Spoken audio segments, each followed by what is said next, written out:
My husband always quipped he'd leave me for my best friend, given the opportunity. Can you imagine your own husband looking you dead in the eye, not once, not twice, but 43 times, and joking about leaving you for your best friend? What if those jokes weren't just jokes at all, but a twisted, calculated game designed to shatter you? Because that's what happened to me.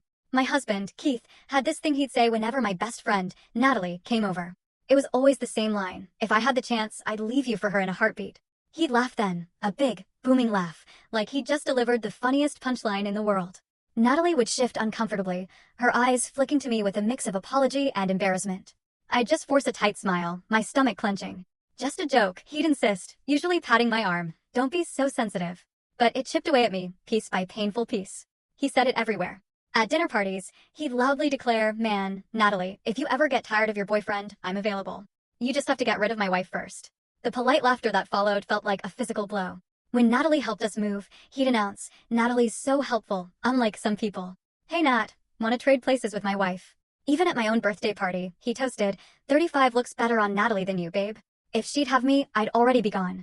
The air in the room would thicken with nervous chuckles, but Keith would just pat my shoulder again, relax. It's just how I joke around. You know I love you. But I didn't feel loved. I felt like a constant comparison, a placeholder. It wasn't just when she was there, either. Sometimes, even when Natalie wasn't around, he'd casually drop, "Saw Natalie at the store today. Still looking good. Still would leave you for her." The words were like tiny cuts. Then came Thanksgiving with my family.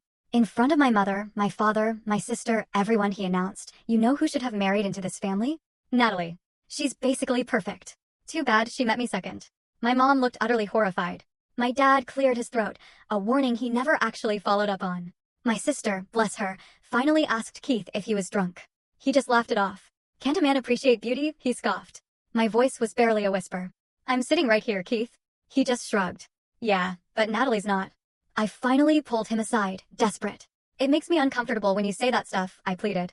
"It makes Natalie uncomfortable, too. She literally told me she doesn't want to come over anymore."